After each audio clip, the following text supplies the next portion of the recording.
In the shadowy corners of American political discourse, there exists a narrative far older than QAnon or the Deep State. It is the tale of the Illuminati, a secret society, allegedly founded on May 1, 1776, by Adam Weishaupt in Ingolstadt, Bavaria. While mainstream historians dismiss the Illuminati as a defunct 18th-century rationalist group that was crushed by the Bavarian government in 1787, conspiracy theorists argue they simply went underground. According to legend, they didn't disappear. They emigrated. They embedded themselves within the highest echelons of power, and their treasure isn't gold or jewels, but something far more valuable: control. Here is an exploration of the secrets hidden in plain sight within American politics and why this myth refuses to die.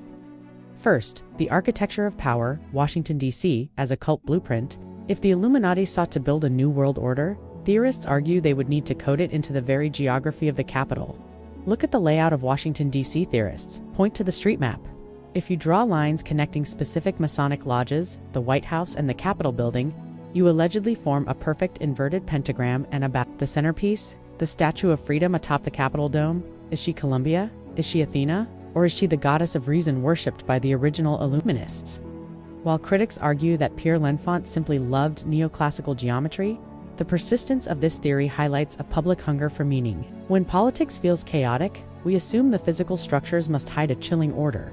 Second, the Great Seal, a nuit coeptis. The most compelling evidence for Illuminati influence is unhidden at all. It is printed on the back of every $1 bill.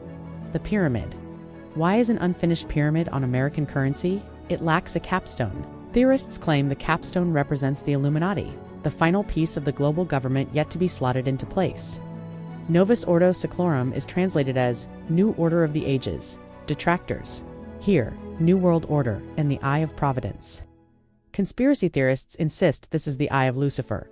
Watching the banks. Historically, Charles Thomson and the Founding Fathers were steeped in Renaissance symbolism. The eye represents divine providence watching over the nation. However, the ambiguity of the symbol is exactly why it remains a fertile ground for speculation. Third, Skull and Bones, the Yale incubator. While the Bavarian Illuminati may be dead, the American successor groups are very much alive. Skull and Bones, a secret society at Yale, has produced presidents, CIA directors, and Supreme Court justices. The initiation rituals reportedly involve lying in a coffin and revealing your sexual history. The treasure taken from the tomb of Geronimo is said to be held in their tomb, linking American power to the subjugation of indigenous peoples. The lost treasure here isn't a physical object. It is generational access. You don't need a magic spell to run the world. You need the alumni network.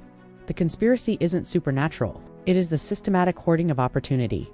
Fourth, the assassinations, breaking the timeline. In the Illuminati mythos, the golden age of America died in Dallas, Texas. Why was JFK assassinated? The official narrative is muddy.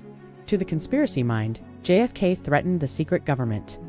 On the day of his assassination, JFK was scheduled to give a speech in Austin that would allegedly spill the beans on the CIA and the Federal Reserve. The treasure in this case is truth.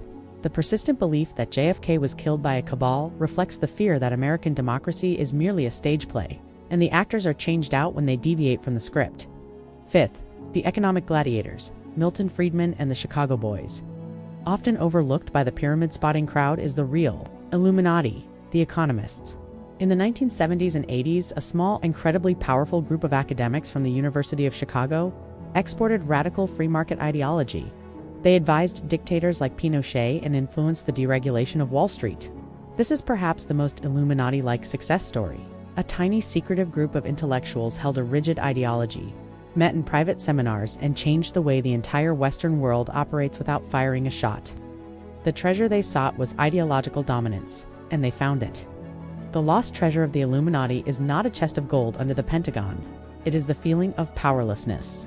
We are told we live in a democracy, yet we face endless war and economic instability. To resolve this cognitive dissonance, we create a narrative. Someone is pulling the strings. By attributing chaos to a shadowy cabal, we transform random tragedy into meaningful, orchestrated drama. Is the Illuminati real? Probably not in the way the memes suggest. There is no room full of robed men controlling the stock market with a crystal ball. However, the desire for the Illuminati reveals a very real truth. Power is concentrated. Information is asymmetrical, and the mechanisms of the state are often hidden from the public eye. The true secret of American politics isn't that the Illuminati controls it. It is that we allow it to be controlled by so few, with or without the all-seeing eye.